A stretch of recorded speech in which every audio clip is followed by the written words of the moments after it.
আলিপুর আবহাওয়া দপ্তর কি জানিয়েছে এক নজরে জেনে নেওয়া যাক।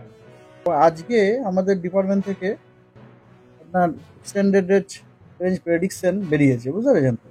তো সেই এক্সটেন্ডেড রেঞ্জ প্রেডিকশন অনুযায়ী আপনার এই যে সপ্তাহটা 5 to 12, এই সপ্তাহটাতে পশ্চিমবঙ্গের সব জেলা এবং সিকিম সব কটা জেলাতে বৃষ্টিপাত আপনার স্বাভাবিকের থেকে অনেক কম হওয়া সম্ভব, বুঝতে পেরেছি? যেমন তার মধ্যে কিছু কিছু জেলাতে তো বৃষ্টিপাত প্রায় নেই দেখাচ্ছে, মানে পশ্চিমের মেনলি জেলাগুলো, বুঝতে পেরেছেন?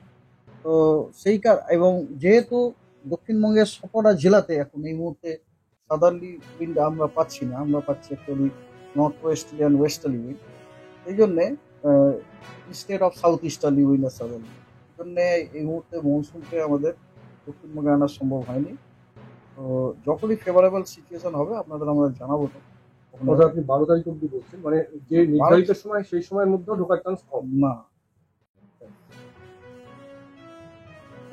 12 তারিখ পর্যন্ত যে আমাদের ফোরকাস্ট দেখাচ্ছে, এই ফোরকাস্ট অনুযায়ী উইক ফ্রম 6, এই 12 তারিখ পর্যন্ত যে উইকটা আসছে, এই উইকে পশ্চিমবঙ্গের সমস্ত জেলায় বৃষ্টিপাত স্বাভাবিকের থেকে কম, তাপমাত্রাও বাড়বে এক্স্যাক্টলি। আর তাপমাত্রা আপনার উত্তর এবং দক্ষিণ দুই বঙ্গেরই তাপমাত্রার মধ্যে ম্যাক্সিমাম টেম্পারেচার মেনলি বলছি 2 থেকে 4 ডিগ্রি সেন্টিগ্রেড বাড়ার সময় এবং তাপমাত্রা বাড়ার সময়, তবে মাঝে মাঝে এরকম ছোটখাটো যেরকম হয় সেরকম হয়ে যেতে পারে, কেমন হলো আর এইটা হচ্ছে ইয়ে। আর আর এই মুহূর্তে কথা হচ্ছে কি, থান্ডারস্টর্ম হওয়ার জন্য কিছু পরিস্থিতি বিরাজমান, মানে সিনপটিক সিচুয়েশন আছে, সেই জন্যে পশ্চিমবঙ্গের বিভিন্ন জেলাগুলোতে আমরা থান্ডারস্টর্ম, লাইটনিং, এরকম তারপরে গাছটি উইন এগুলো আমরা পেতে পারি। ডিটেলসে আমি জানাই আপনাদের।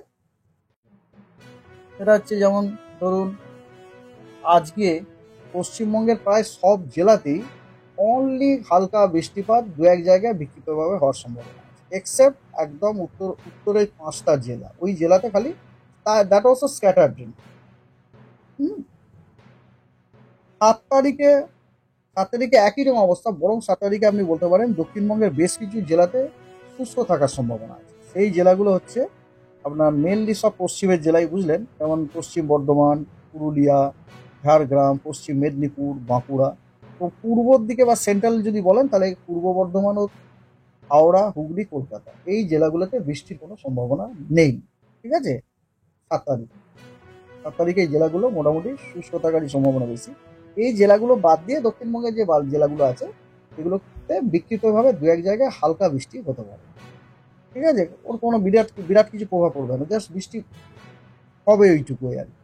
আর এমনকি উত্তরবঙ্গেরও যে জেলাগুলো আছে সেখানেও বৃষ্টির সম্ভাবনা খুব একটা বিশেষ নেই।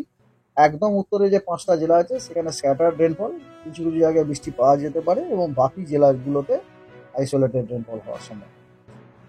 8 তারিখে উত্তর এবং দক্ষিণবঙ্গের অনেক জেলাতেই আপনার শুষ্ক থাকার সম্ভাবনা আছে। দক্ষিণবঙ্গে কেবলমাত্র বাঁকুড়া, ঝাড়গ্রাম, পশ্চিম পূর্ব মেদিনীপুর, উত্তর এবং দক্ষিণ 24 পরগনা, এই কটি জেলাতেই বিক্ষিপ্তভাবে 2-1 জায়গায় হালকা বৃষ্টি হতে পারে। বাকি সব জেলাগুলি শুষ্ক দক্ষিণবঙ্গে, এবং উত্তরবঙ্গেরও দিনাজপুর এবং মালদা শুষ্ক থাকার সম্ভাবনাই বেশি। আর কেবলমাত্র একদম উত্তরের 5টা জেলায় স্ক্যাটার্ড রেনফল হওয়ার সম্ভাবনা।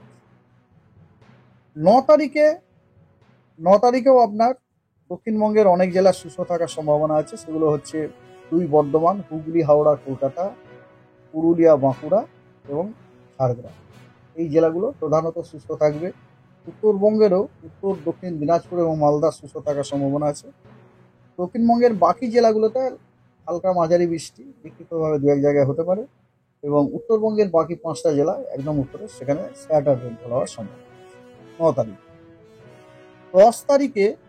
10 তারিখে আপনার দক্ষিণবঙ্গের শুষ্ক থাকার যে জেলাগুলো সেগুলো পূর্ব দিকে শিফট করে আছে। পূর্ব দিকের মোটামুটি জেলাগুলোতে এবং সেন্ট্রালের জেলাগুলো, দক্ষিণবঙ্গের পূর্ব দিকের সব জেলাগুলো আপনার মোটামুটি শুষ্ক থাকার সম্ভাবনা আছে, মানে মুর্শিদাবাদ, নদিয়া, উত্তর 24 পরগনা,